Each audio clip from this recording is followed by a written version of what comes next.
Okay, we're going to start with Romans chapter 1, and that's a logical place to begin, Romans, actually.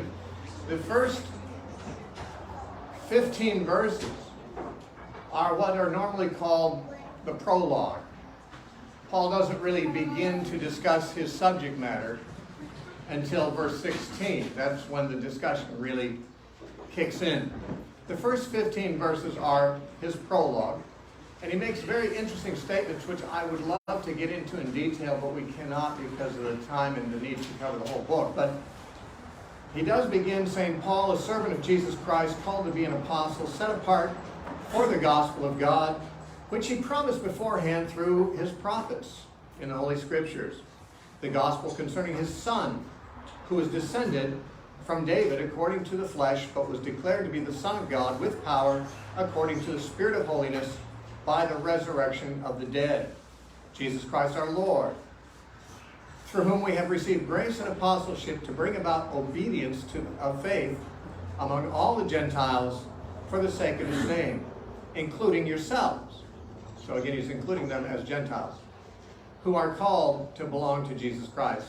To all God's beloved in Rome who are called to be saints, grace to you and peace from God our Father and the Lord Jesus Christ. Now, Paul has never met these people, most of them. He's never been to these churches, in these house churches in Rome. He plans to come, as we shall see in chapter 15. I could have, well, I'll say more about this in a moment. He described himself first as a servant and then as an apostle. Now, there was no one more authoritative in the early church than the apostles. These were the men that Jesus sent to be his official agents, in a sense that not every Christian is. An apostle, the word apostolos in the Greek means a sent one.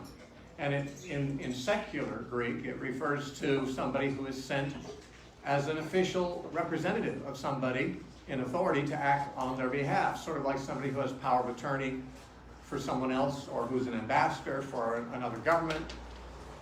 And so the apostles were recognized as being specially authoritative in the early church. Jesus said in John 13:20, whoever receives him that I send receives me, and whoever receives me receives him who sent me. Now, that is to say, Jesus was sent, apostolized. The word apostle means sent, a sent one. Jesus was the apostle from his Father, and then he sent apostles that were his apostles, and whoever receives them receives him. Now, I'm not an apostle, so I can't say it quite that way. I can't say if you receive me, you receive Christ. Though in a sense, that's true of all Christians, because inasmuch as you do it to the least of these, my brethren, you do it to me. And if I'm the least of his brethren, then what you do to me is done to him. But he's talking about something else. He's talking about the teaching of the apostles. For people to receive what they say is to receive it as if Jesus had said it. I can't say that quite as authoritatively. I believe I'm teaching what the Bible teaches, but I'm a fallible human being, and I don't have any special authority that you should have to believe what I say. I'm not an apostle. I'm a teacher. Teachers do their best. They try to say what you should believe, but you need to test all things, because some teachers are wrong. I could be wrong, so you have to not just accept what I say, but if the apostles say it, you got to accept it. Accepting what they say is accepting Jesus' authority and Jesus' words. Now, he is an apostle, but before he mentions that, he says he's a servant. And this is how Paul always speaks of himself. He wants them to know he's an apostle because that's important. He wants them to know that what he has to say has got to be taken seriously. But prior to asserting his authority, he asserts his servanthood. And he's very careful to do that in all his epistles. Now he says he's an apostle set apart for the gospel of God. Now he had been a Pharisee before he was a Christian. And the word Pharisee means set apart. A Pharisee was someone who was set apart to keep the Torah. Paul says, I'm set apart now for another purpose, for the gospel. Not for the Torah, but for the gospel. And then he says some things about the gospel of God. One is that it was promised beforehand through the prophets and the Holy Scriptures. Now, that's not just a side note of no importance, because Paul was often challenged by the Jews and accused of teaching something that's contrary to Moses. just like Jesus was accused of doing that. And remember, Jesus said, don't think I came to destroy the Torah or the prophets. I didn't come to destroy them, but to fulfill them. Now, once they're fulfilled, things have changed. But I'm not here on a destructive mission contrary to them. They anticipated me. They predicted me. I'm here to fulfill them. And Paul says that here too, and several other places in Romans, that the message I have is different than the Torah. But it was predicted by the Torah. It was promised beforehand through the prophets in the Holy Scriptures. Later on in chapter 3, he's going to say something very similar in verse 21. Chapter 3 and verse 21, he says, but now apart from the law, the righteousness of God has been disclosed and is attested by the law and the prophets. Now he says, I'm going to talk to you about a righteousness that has nothing to do with keeping the law. But if it sounds like that's contrary to the law, no, this was attested by the law and the prophets. At the end of chapter 3 and verse 31, he says, do we then overthrow the law by this teaching of justification by faith? He says, no. On the contrary, we uphold the law. Now, many people have misunderstood this to mean we keep the law. No, he's not saying that. He's saying we teach justification by faith apart from the law. In doing so, we are upholding the very teaching of the law itself. And he gives an example in chapter 4, verse 1, which, by the way, Paul didn't divide this book into chapters. So he says, we uphold the law. What then are we to say was gained by Abraham, our ancestor, according to the flesh? Now, Abraham was in the Torah. The story of Abraham is in Genesis. And Paul quotes Genesis 15:6. Abraham believed in the Lord. It was counted to him for righteousness. And he says, see, when I preach justification by faith, I'm upholding what the Torah says about this very same subject. Abraham was justified by faith. Then he gives the example of David next, and how he knew a righteousness and a grace that came without works. So Paul's saying, I am teaching something different than what the Torah that demands on those who are under its authority. But we're in a new covenant. We're not under the old covenant. But the Torah and the prophets did predict this. So it's not like, those who are faithful to the Torah should be against what I'm saying. This is what the Torah predicted. So he starts right off. He says, I'm separated to the gospel, which was promised through the prophets. So right from the beginning, I'm not at odds with what God said through Moses and the prophets. I am on the same page with them. I'm teaching what they promised would happen. It has happened. And then he says, the gospel, in addition to being predicted by the prophets, he says, is concerning Jesus Christ. Now he says a number of things about Jesus. One is that according to the flesh, he was David's son. Important to the Jews because the Messiah had to be descended from David. But then he says he was also the Son of God. Son of David and Son of God. He's declared by the resurrection of the dead through the Spirit of holiness to be the Son of God too. So we've got the two natures of Christ, the two aspects of Christ mentioned right from the beginning. The gospel is about Jesus as the Son of David, promised to be Messiah, and him proving to be more than a son of David. He's the Son of God, proven by his resurrection from the dead. And I'll take that question in just a second here. I just want to say this. That remember when Jesus was challenging the Pharisees, he said, the Messiah, what's your opinion of the Messiah? Whose son is he? And they said, he's going to be David's son. And Jesus said, well then why did David call him his Lord? And he quotes Psalm 110, verse 1. The Lord said to my Lord, Yahweh said to my Lord, David says, sit at my right hand until I make your enemies your footstool. So he says, David called the Messiah his Lord. How can he be David's son if he's David's Lord? Now the Pharisees were silenced by this question and had no answer. Paul has an answer. He is David's son and he is David's Lord. Because according to the flesh, he is descended from David, but he's declared to be more than a son of David. He's the Son of God, too. This is the mystery of the incarnation. Yes? Sorry, I was just wondering, so I'm aware of all the messianic prophecies that have to do with the Messiah being the son of David, but every gospel that I've read so far states Joseph's lineage and doesn't speak anything specifically because according to the flesh, he's not descended from Joseph, he's descended from Mary. Correct. So how do we know Jesus was really descended from David? Since Matthew's gospel certainly gives a lineage that goes through David and all the kings of Judah, but it's not Mary's lineage, it's Joseph's lineage, and Joseph had nothing to do with Jesus' genealogy.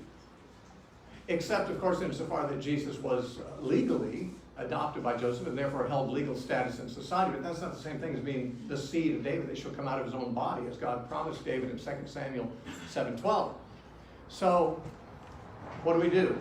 Well, we have another genealogy of Jesus in Luke chapter 3, beginning at verse 23. It looks like it's Joseph's also. But many think, and I do, that it's Mary's. Now, if you look real quickly, this will take us off course, but it's interesting enough to, and maybe important enough to look at real quickly. In Luke chapter 3 and verse 23, there's a rather ambiguous structure to this sentence. And by the way, the early church fathers gave a different answer to this conundrum than I'm giving. So, I mean, mine is not the only answer out there. But many scholars would agree with my position, but there are other views too. We have to notice that the genealogy that's given in Luke chapter 3 is not the same as the one in Matthew chapter 1. The one in Matthew chapter 1 comes through David, but through the royal line, Solomon, Rehoboam, and the rest. The one in Luke chapter 3 comes from David, but not through the royal line after David. Nathan, David's lesser known son, and his lineage leads down to the generation of Christ in the third chapter of Luke. So it's two different genealogies. To my mind, they can't be of the same person.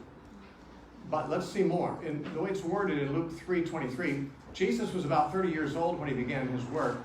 He was the son, as was thought, of Joseph, son of Heli.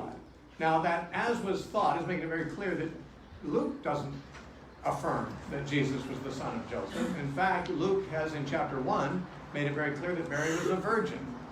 She had not known a man, she said. And so obviously he's not Joseph's son, but he's saying he was generally thought to be Joseph's son. But that idea aside, he was actually the son of Heli. Heli would not be his actual father, but his grandfather on his mother's side. Heli would be Jesus' nearest male ancestor. Now, for you, your nearest male ancestor is your dad. Well, Jesus didn't have a dad in that sense, but his mom had a dad, and therefore it is thought that Luke, although his statement is quite ambiguous, is telling us what the real physical genealogy of Jesus was. It's through this other man, Heli, not through Joseph, but through Heli, from Heli's daughter Mary.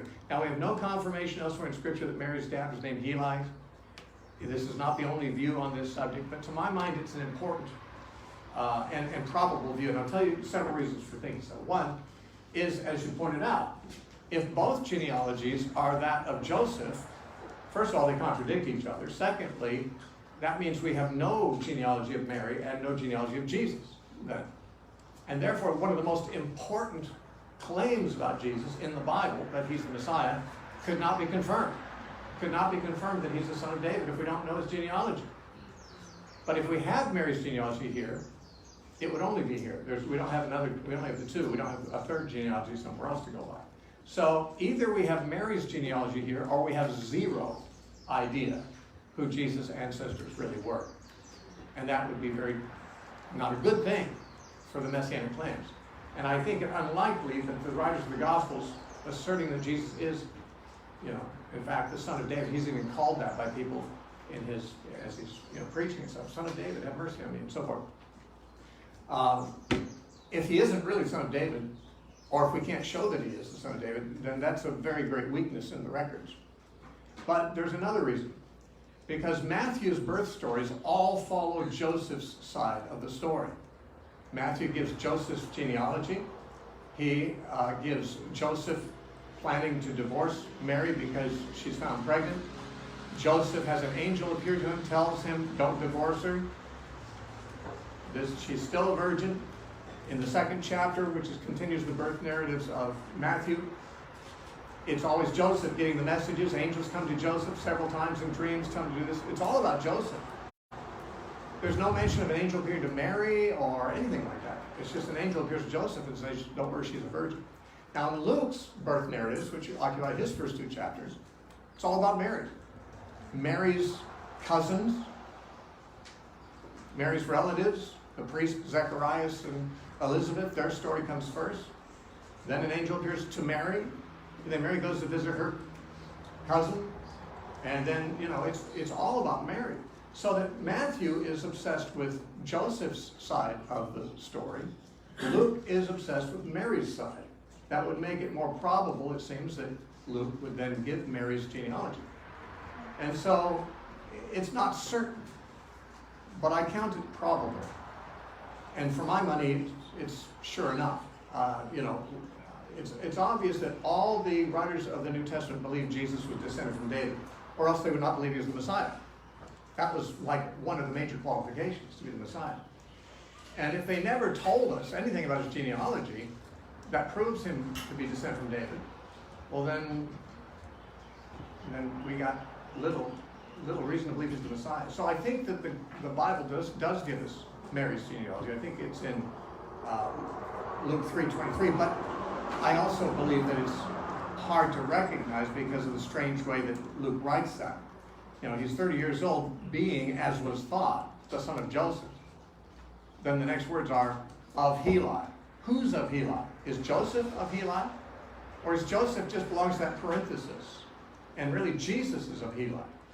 If that's so, Luke has already told us that Jesus was born of a virgin, has no earthly father, so we'd have to assume Heli is the nearest male relative of Jesus, ancestor of Jesus. So that would be my understanding. There are other ways it has been explained, but if we don't have Mary's genealogy there, we don't have it anywhere. If we don't have it anywhere, we don't have any confirmation that Jesus is descended from David. And yet every New Testament writer affirmed it as if it was a given and well known. Okay. More can be said about that, but not in the time we have here. So Paul has described the gospel as being something the Old Testament predicted and something that's about Jesus, who is the Son of God and the Son of David, Messiah and deity. And then he says, from him we've received grace and apostleship. Again, grace before apostleship. Always emphasis on his own undeservedness of that office. Remember in 1 Corinthians 15, he's listing, people that Jesus appeared to after his resurrection. And Paul does refer to himself as an apostle, but he's not worthy to be called an apostle because he persecuted the church, he says. So he's always mindful of the grace, not the authority that he has. I mean, he doesn't take his authority lightly because it's a big assignment, but he's always focused on the grace first, grace and apostleship, to bring about obedience of faith. Now that's interesting. I thought faith is like believing, but there's an obedience associated with believing. That's why James said faith without works is dead. Why would there be obedience associated with faith? There's several places in the New Testament where Paul talks about the obedience of faith. Why would faith presuppose obedience? Because it's what we believe is that Jesus is the Lord. The word Lord means owner, master, somebody you obey. If you don't believe Jesus is Lord, then you're not a Christian. Paul says that in Romans chapter 10 and verse 9. If you confess with your mouth that Jesus is Lord and believe in your heart that God raised him from the dead, you'll be saved. Salvation comes when we embrace Christ as Lord. When you embrace Christ as Lord, seriously, you recognize, okay, I'm owned. I've been bought with a price. I'm not my own.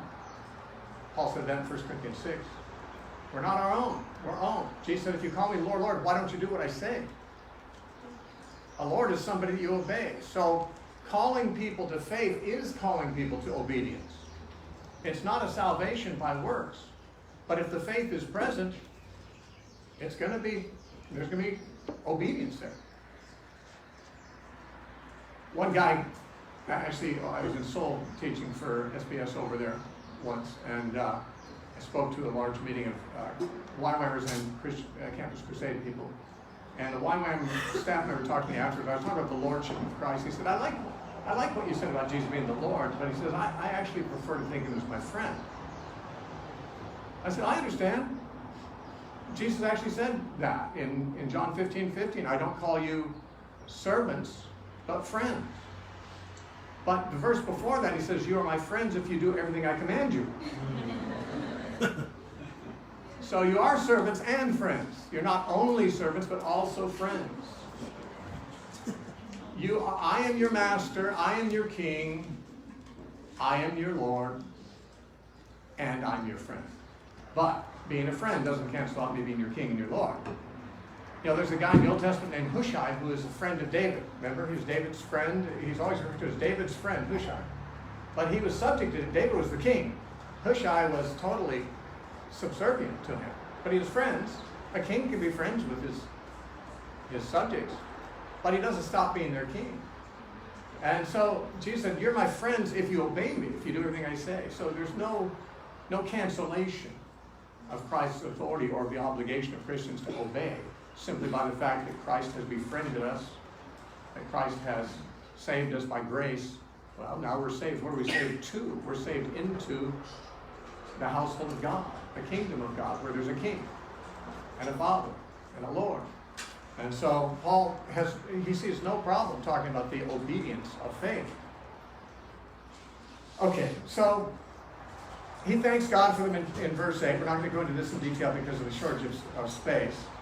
But he does say that in his prayers, verse 10, I'm asking that by God's will I may somehow at last succeed in coming to you, for I am longing to see you, so that I may share with you some spiritual gift to strengthen you, or rather, so that we may be mutually encouraged by one another's faith, both yours and mine. I want you to know, brothers and sisters, that I have often intended to come to you, but thus far have been prevented. Now, he doesn't say here what prevented him. If he's always wanted to come to Rome, why hasn't he done it yet? Well, he answers that question at the end of the book. He just mentions in passing, I haven't been able to get around to it yet. There's been things preventing me. Now we find out what it is that has prevented him when we turn to chapter 15.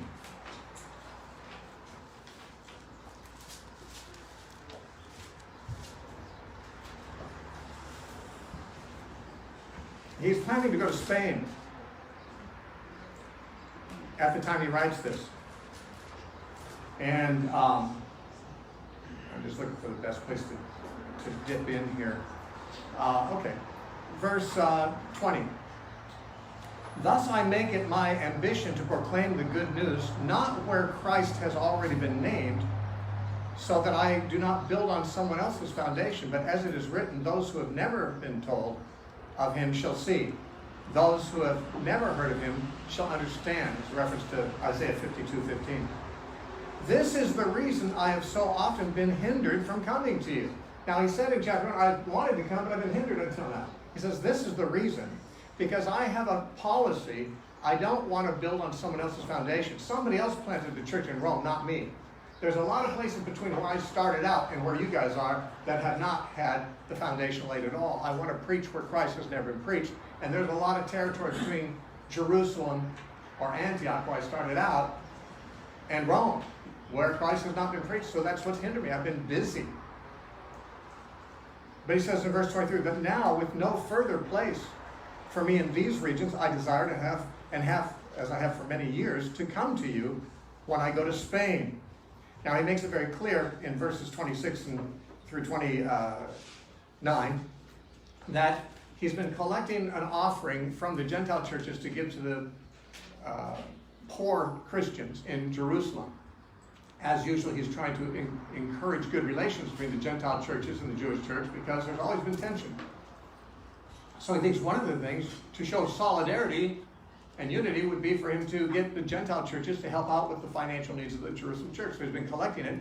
He says, I'm on my way to Jerusalem to deliver this gift to them.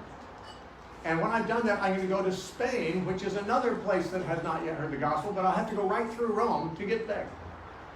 So because I've been occupied preaching where there's been no preacher previously, I haven't come to you because there has been a preacher. You're already saved.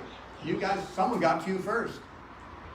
But I will have to pass through your town anyway as I'm going on to Spain, another unreached territory. So I will have this long desired occasion to meet the famous Christians in Rome.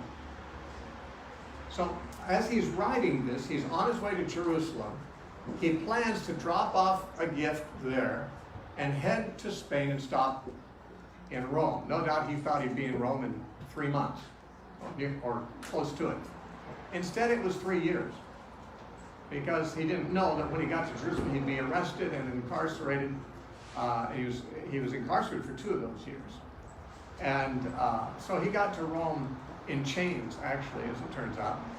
So that it wasn't how he hoped, but he did believe he was coming to Rome, and he was right about that. Whether he's ever got to Spain or not, in fact, we don't know. Anyway, that's the occasion of the writing. Now, he begins his argument in verse 16.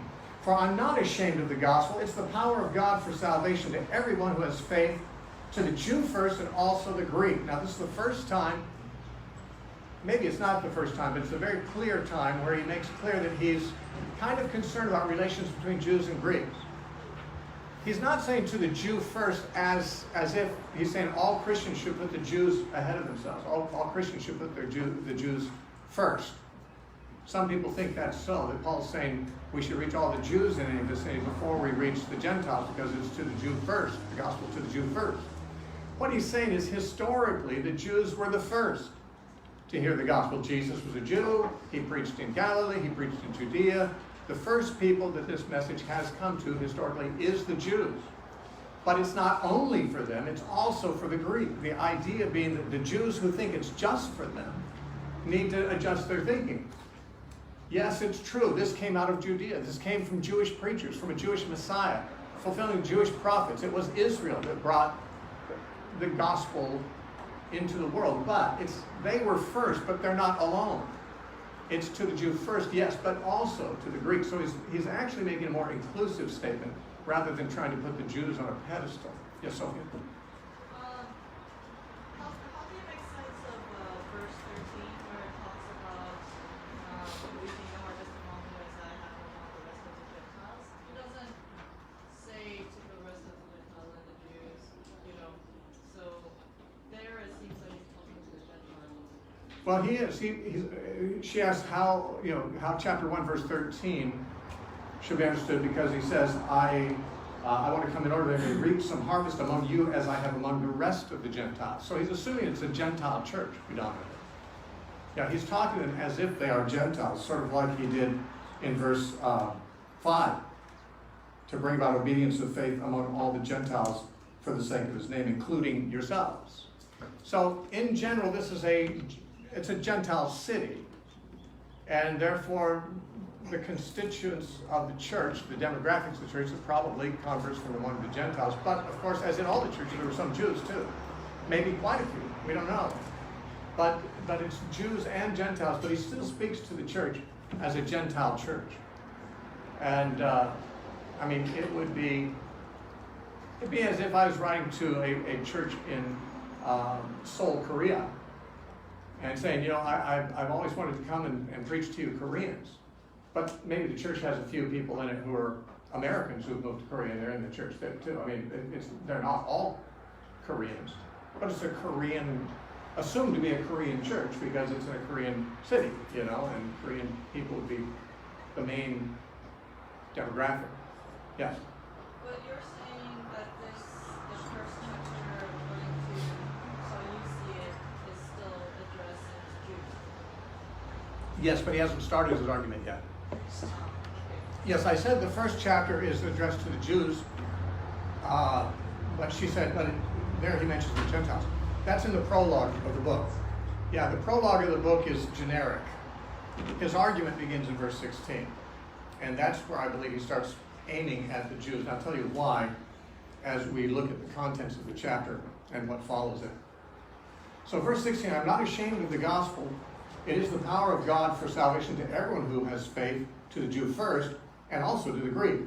For in it, that is in the gospel, the righteousness of God is revealed through faith, for faith, as it is written, the one who is righteous shall live by faith. That's a quotation from Habakkuk 2:4.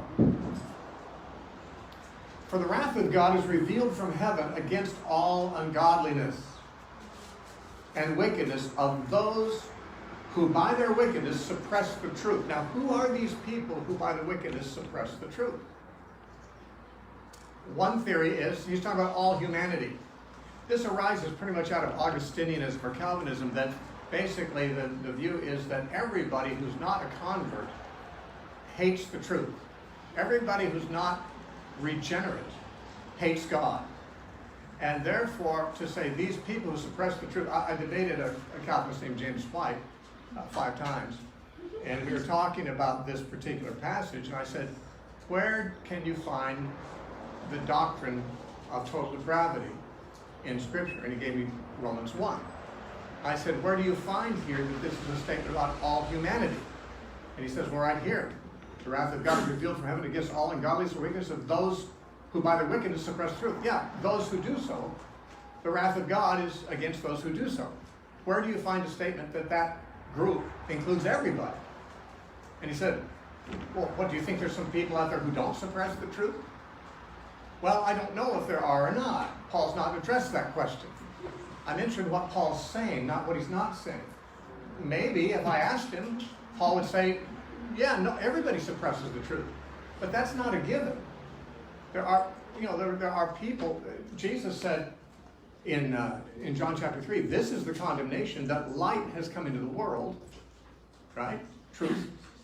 And men love darkness rather than light because their deeds were evil. He says, for everyone who does evil hates the light because he doesn't want his deeds to be exposed. Those who do the truth come to the light, he said. So Jesus said there's people who hate the light. No doubt they're the ones who suppress the truth. And there's those who love the light and come to the light. So neither Jesus nor Paul ever said that everybody suppresses the truth. Different people have different reactions. Some people are just apathetic to the truth.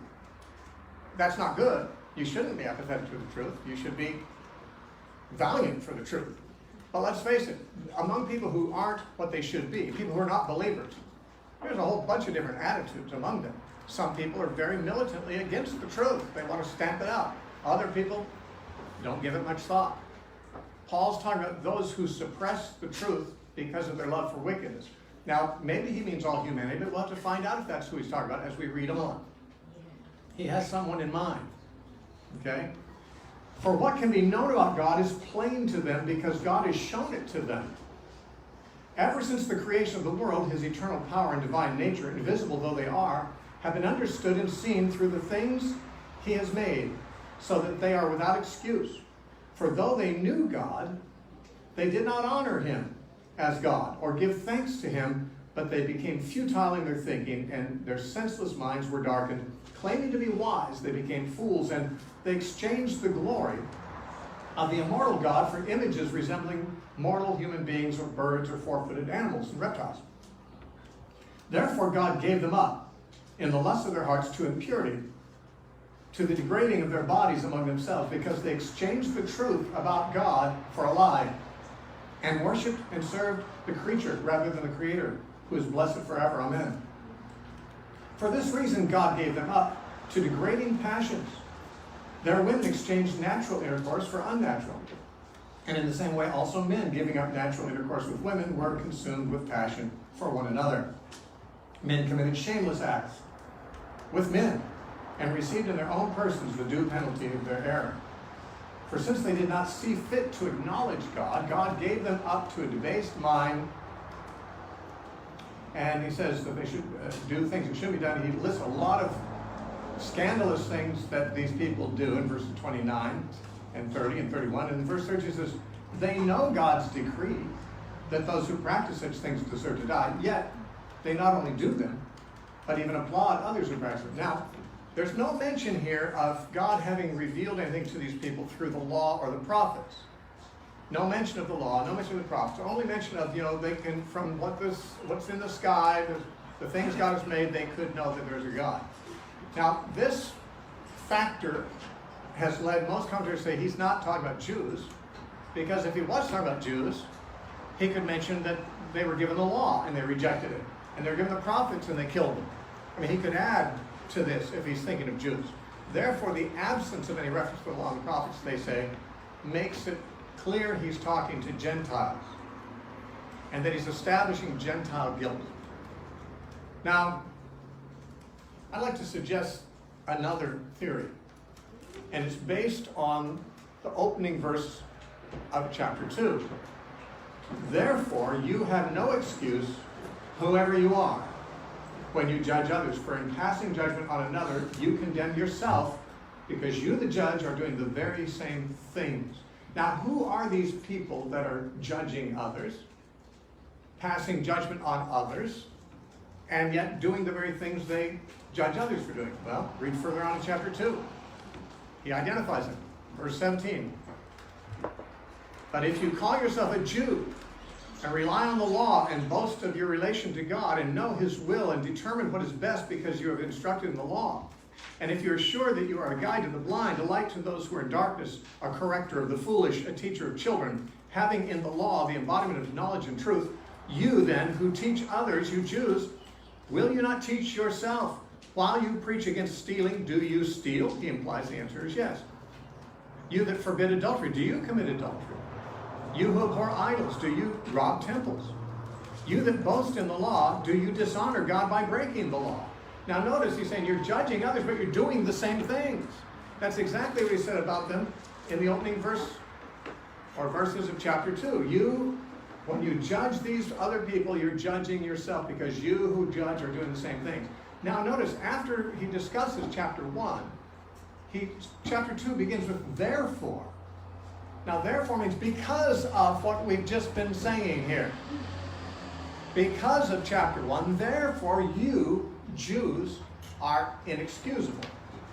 Now it's not clear why they would be inexcusable if Paul wasn't talking about Jews. The wickedness of the Gentiles would not in itself condemn the Jews.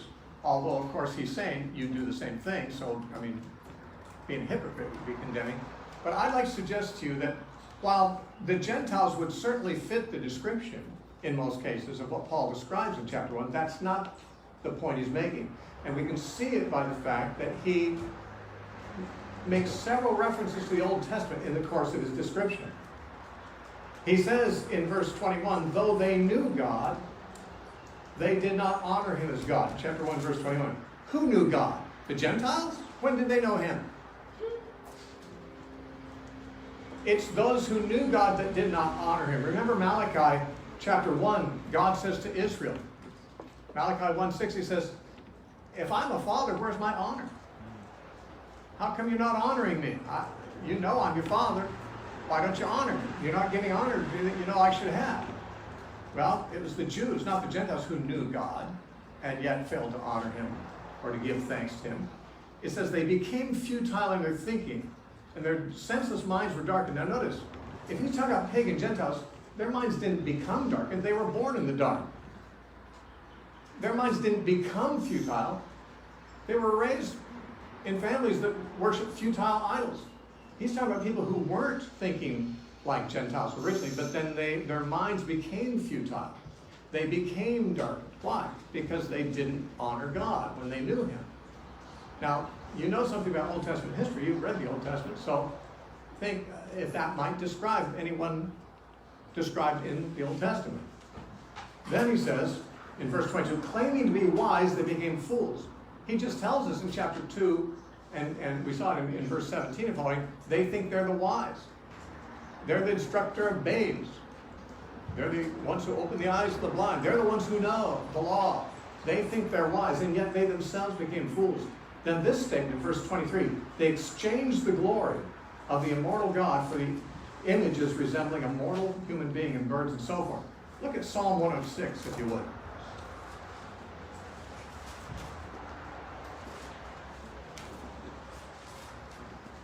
Psalm 106 and verse 20.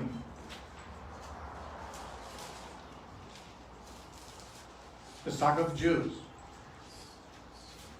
Verse 19 and 20. They made a calf at Horeb. That means at Mount Sinai when they made the golden calf. That was Israel that did that. And worshiped a cast image. Also, they did worship four-footed beasts and images and things like that. They exchanged the glory of God for the image of an ox that eats grass. They exchanged the glory of God for an ox. What did Paul say about these people?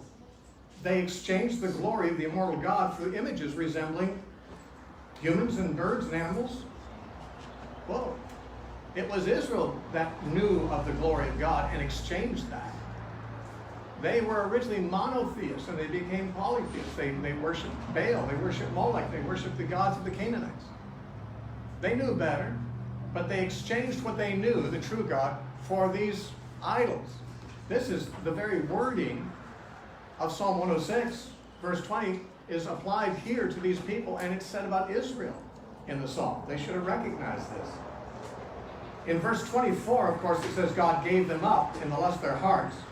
In verse 26, it says, for this reason God gave them up to degrading passions.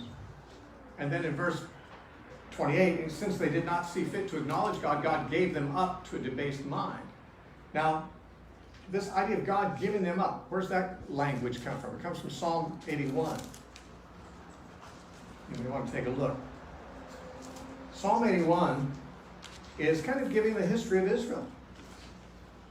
It's recording all their rebellions and so forth. And in verse 11 and 12, it says, but my people did not listen to my voice. This is referring to Israel. Israel would not submit to me. So I gave them over to their stubborn hearts to follow their own counsels. God gave them up, gave them over to follow their own ways because they wouldn't listen to him. Who? Israel. 3 times Paul says that the people he's talking about, God gave them up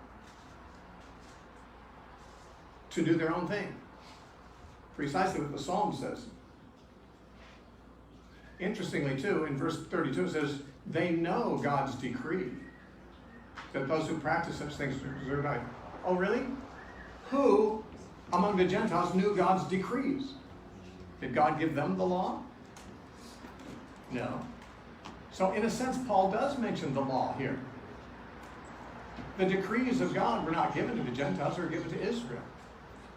Now, notice Paul has avoided mentioning the Torah very openly, or the prophets, which in itself means that he is in measure concealing that he's talking to the Jews. There's plenty of hints.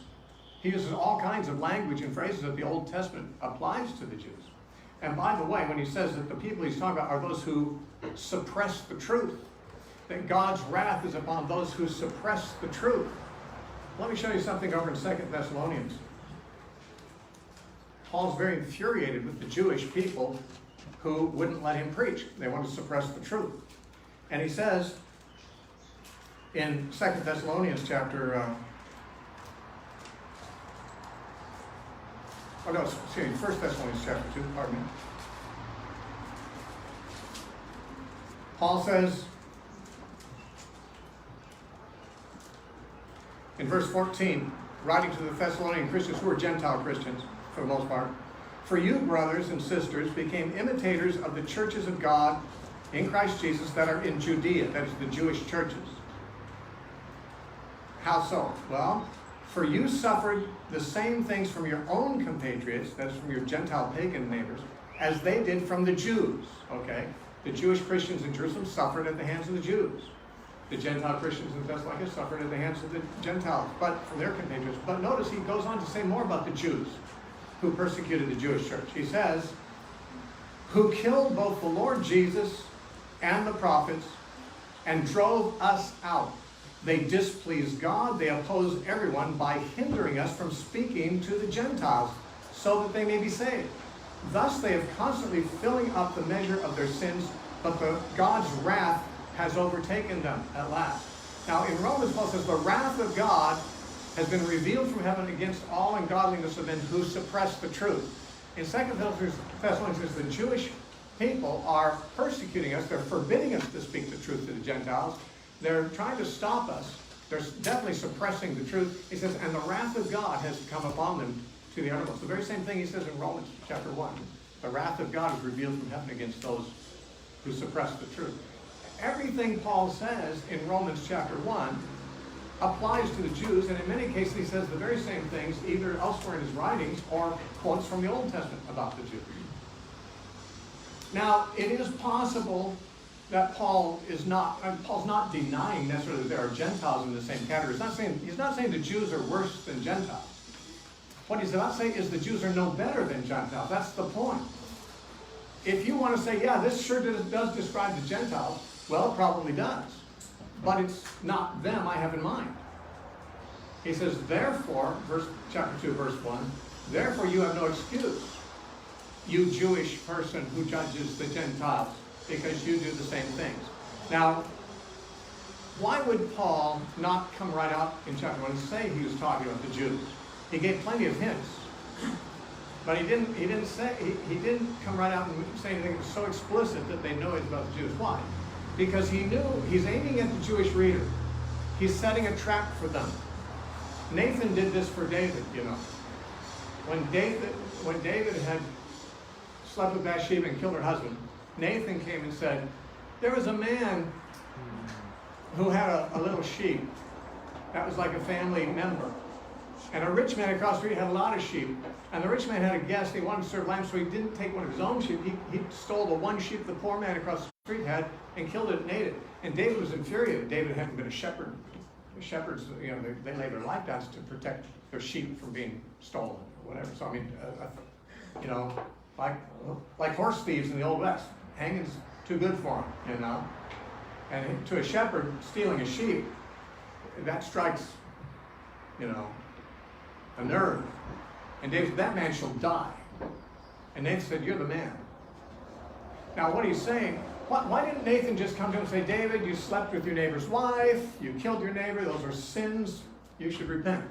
Well, he could have done that, but of course, when you come right out and confront someone with their sin that blatantly, even if they have to admit you're right, they put up a guard against it. People tend to want to save face. They tend to want to make rationalizations. They tend to want to put the, a milder color on their sins. So what do? You tell a parable. He can be objective about that. He thinks Nathan's talking about somebody else. So he can look at it and say, that man deserves to die.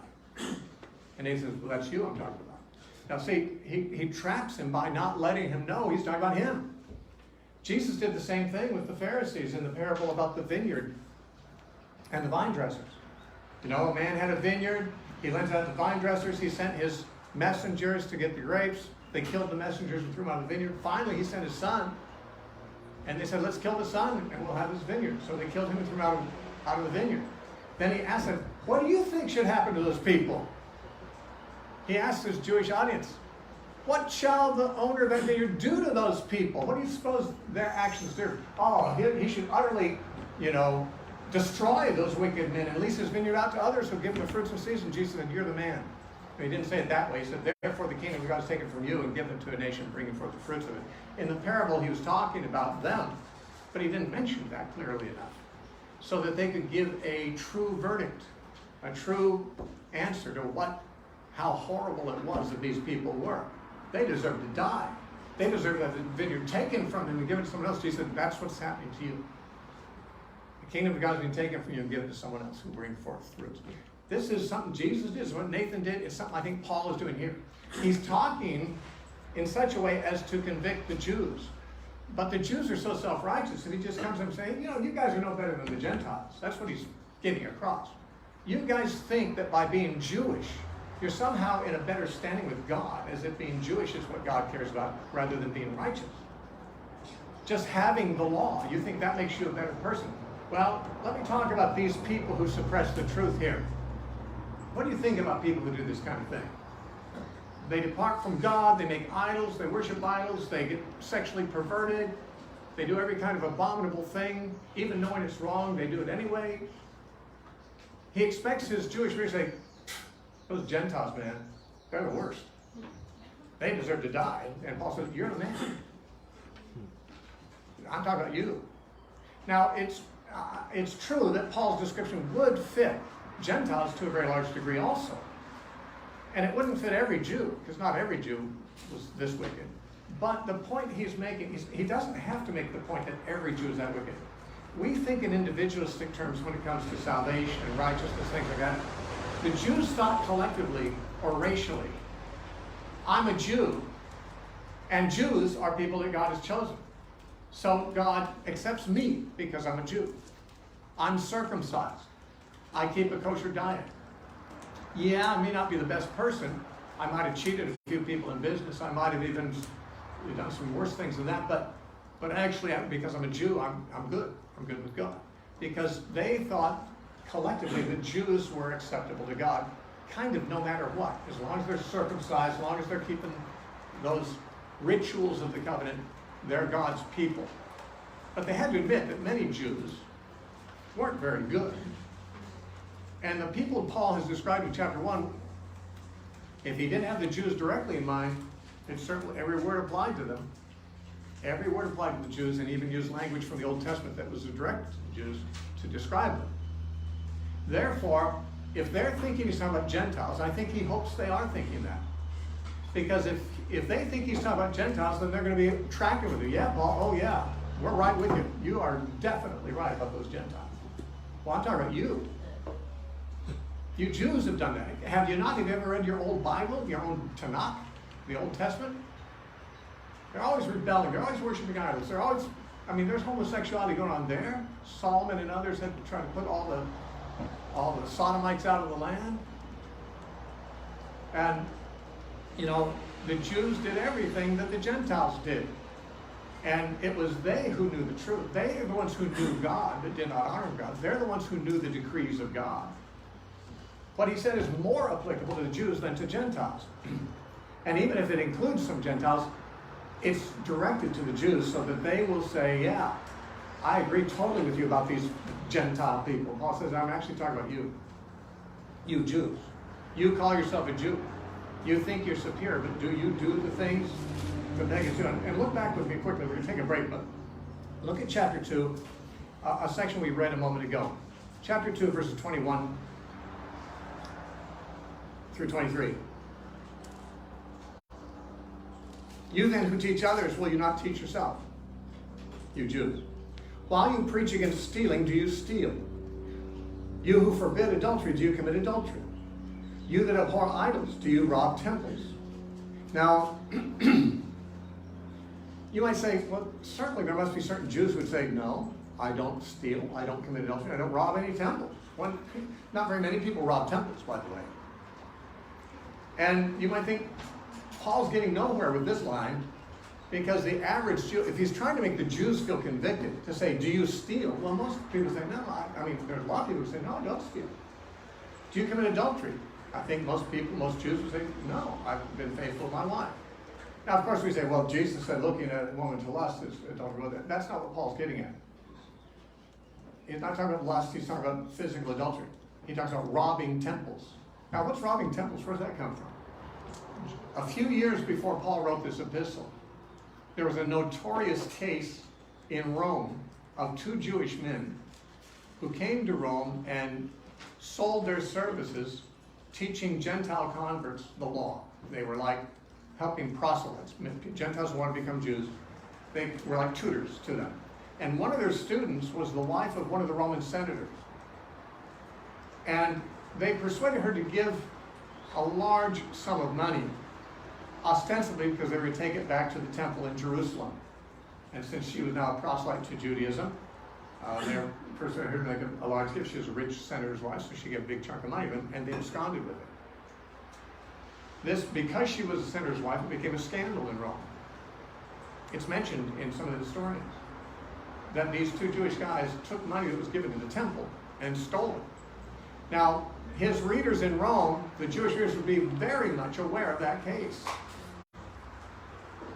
And just like most of us know, maybe you're too young, but anyone my age would know and remember Jimmy Swaggart and the scandals of, he's preaching, against adultery, but he's committing adultery, And there are, when religious people show themselves hypocrites and it becomes a scandal publicly, then, those who are of that religion are embarrassed by it. And so he says, you Jews, you say that you shouldn't commit idolatry, but do you rob temples? Now, obviously, 999 out of 1,000 Jews could say, no, I've never robbed a temple, thank you. Your accusations don't touch me at all. If they were thinking individually. They didn't, they think collectively. What he's saying is, does the Jewish race find itself free from all of these sins? You condemn Gentiles as a class, and you justify Israel as a class. But doesn't Israel have cases of people who rob temples? Do you remember any? Oh, I remember one. have no Israelites ever stolen? Have no Israelites ever committed adultery? Because plenty of them have. Maybe most haven't, but that wouldn't hurt Paul's case. Because he's not arguing that every one of you has done these things. What he's saying is, being a Jew, which is what you're putting your confidence in, obviously does not mean that you're more righteous, because there are Jews who are just as unrighteous as Gentiles. So if you're thinking collectively of Jews versus Gentiles, then you have to realize that Jews are no better than Gentiles, because both have some decent people in them, and both have criminals and sinners in them. So the point he's making is against the Jews who have this attitude that we can hardly relate with.